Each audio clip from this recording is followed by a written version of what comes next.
আগামী 30 বছর যদি বিশ্বে কোনো তেল নাও থাকে, ওরা চলতে পারবে, প্লেন উড়াইতে পারবে। ওদের মিলস বন্ধ হবে না, ফ্যাক্টরি বন্ধ হবে না, ওদের ইন্টারনেট সেকশন বন্ধ হবে না, বিদ্যুৎ বন্ধ হবে না, ওদের কোনো কিছুই বন্ধ হবে না, কোনো প্রযুক্তি বন্ধ হবে না।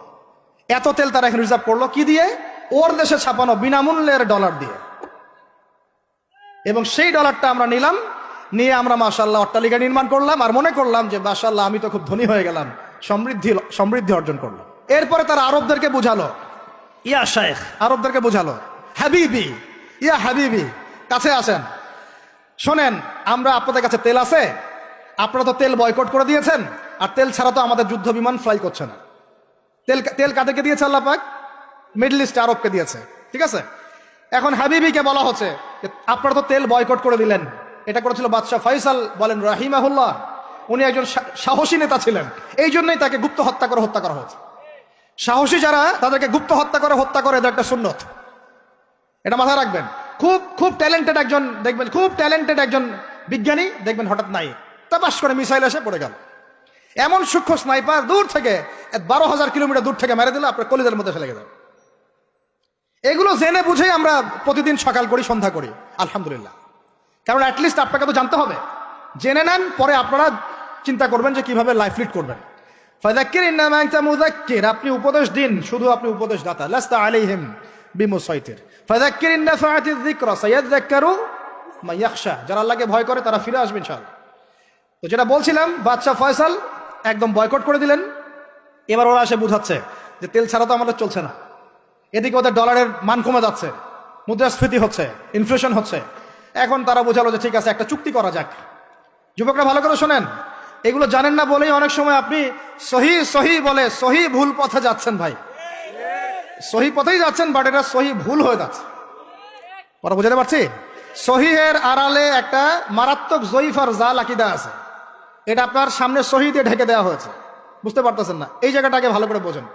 যখন উম্মতের সাথে কেউ গাদ্দারি করে তখন সে সহি থাকে না। উম্মতের সাথে কেউ যদি গাদ্দারি করে তখন সে কি থাকে না?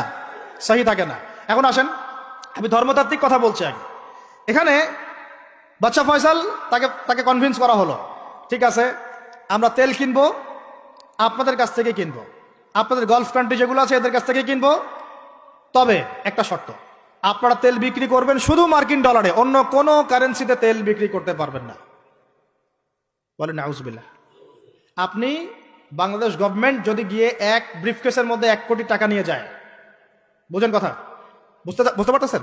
1 কোটি টাকা আমাদের টাকা নিয়ে গিয়ে যদি বলে শেখ হাবিবি আমাকে তেল দাও, ওরা বলবে তেল দিতে পারবো না, খালাস, কুল্লু খালাস, এখান থেকে বের হও। কথা বুঝতে পারেন নাই? 1 কোটি কি দিবেন? টাকা, তেল দিবে না, লিখে নেন, দিবে না। কিন্তু সেই 1 কোটি টাকাকে যদি আপনি ডলারে কনভার্ট করেন, ওটাকে ডলার দিয়ে কনভার্ট করেন, করে যদি বলেন হাবিবি তেল, তখন বলবে যে আসো তাআলিলাহি, তেল নিয়ে যাও, খালাস, কুল্লু খালাস। কথা বুঝতে পারছেন? তেল বিক্রি করব শুধুমাত্র ডলার দিয়ে, ডলার ছাড়া অন্য কোনো কারেন্সিতে তেল বিক্রি করতে পারবো না। এইটা পশ্চিমারা আরবদের সাথে একটা সন্ধি করলো আর কি, চুক্তি করলো। এই চুক্তির নাম হলো পেট্রো ডলার মনিটরি সিস্টেম। বুঝতে পারলাম? Petro dollar monetary system. এর বদৌলতে আরবের মরুভূমি হয়ে গেল এখন একদম অট্টালিকার প্রাসাদ। বোঝা যায়? মরুভূমিগুলো হয়ে গেল কি অট্টালিকার প্রাসাদ, আর বাকি পুরো মুসলিম উম্মার উপর দেখেন কি দুরবস্থা নেমে আসে। শুধু তাই না, ওই ডলার হলো একদম লিডার, কারেন্সির লিডার। এখন ওই ডলার তেলের মান নির্ধারণ করবে, আপনি টাকা দিয়ে করতে পারবেন।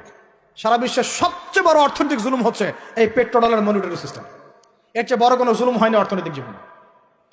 এখন অনেক ওলামায়ে কেরাম আছেন আপনারা এখানে, আমি জানি উপস্থিত, আপনারা একটু ফিকহের কিতাবগুলো মোতালা করে আমাদেরকে একটা ফতোয়া দিয়েন যে এরকম মনিটরি সিস্টেম প্রণয়ন করা জায়েজ না জায়েজ। এটা আপনারা ফতোয়া দিয়েন, আমি ফতোয়া দিতে পারবো। আমি অর্থনৈতিক ভাষায় বলতেছি যে এই মনিটরি সিস্টেমটা পুরো বিশ্বে জুলুম নিয়ে আসছে। এখন আদতে, এখন শোনেন এই অংশটুকু শোনেন, তারপরে আমি শেষের দিকে চলে আসতেছি। আদতে এতে পশ্চিমাদের লাভ কি হয়েছে শোনেন। আমার কাছে এই যে ডলার, এটা আমি ছাপাই আমার দেশে, আমার কারখানায়।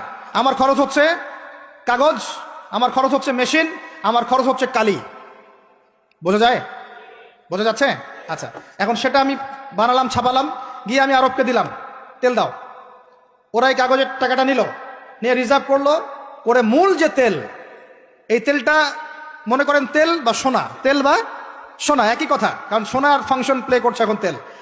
এখন তো যেহেতু গোল্ড দিনার নাই, দিরহাম নাই, এই তেলটা তারা নিয়ে ওদের দেশের আন্ডারগ্রাউন্ডে বাংকার আছে, গ্যালনকে গ্যালন তেল রিজার্ভ করতে থাকলো। এমনভাবে রিজার্ভ করতে থাকলো যে বিগত আগামী 30 বছর যদি বিশ্বে কোনো তেল নাও থাকে, ওরা চলতে পারবে, প্লেন উড়াইতে পারবে। ওদের মিলস বন্ধ হবে না, ফ্যাক্টরি বন্ধ হবে না, ওদের ইন্টারনেট সেকশন বন্ধ হবে না, বিদ্যুৎ বন্ধ হবে না, ওদের কোনো কিছুই বন্ধ হবে না, কোনো প্রযুক্তি বন্ধ হবে না। এত তেল তারা এখন রিজার্ভ করলো কি দিয়ে? ওর দেশে ছাপানো বিনামূল্যের ডলার দিয়ে। এবং সেই ডলারটা আমরা নিয়ে আমরা মাশাআল্লাহ অট্টালিকা নির্মাণ করলাম, আর মনে করলাম যে মাশাআল্লাহ আমি তো খুব ধনী হয়ে গেলাম, সমৃদ্ধি অর্জন করলাম।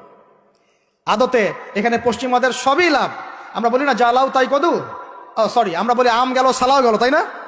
এখানে আমও তাদের, সালাও তাদের। আদতে আমাদের কিছু নাই। আপনারা হাসতেছেন, এইটা হচ্ছে সারা বিশ্বের সবচেয়ে বড় জুলুম। এখন আমরা তো থার্ড ওয়ার্ল্ডের কান্ট্রি, এটা হচ্ছে যারা বড় বড় ধনী রাষ্ট্র, ওদের অবস্থা হচ্ছে এই। আর আমরা যারা থার্ড ওয়ার্ল্ডের কান্ট্রি, উন্নত বিশ্বের দিকে এগিয়ে যাচ্ছে, আমরা যারা আস্তে আস্তে, যে পথে আমাদের দুর্নীতি বাধা, আমাদের এই যে নৈতিকতার অবক্ষয় বাধা, আমাদের মধ্যে আমানতহীনতা বাধা, এই বাধাগুলো আমাদেরকে আগাতে দিচ্ছে না। তা আমাদের অবস্থা কি হতে পারে তাহলে চিন্তা করেন।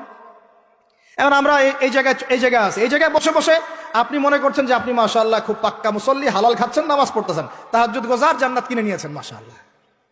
অথচ আপনার অর্থনীতি সুদভিত্তিক, এবং এই সুদভিত্তিক অর্থনীতির আন্ডারে থেকে কোনো বেসরকারি ব্যাংক পর্যন্ত 100% সুদমুক্ত সিস্টেম দিতে পারবে না।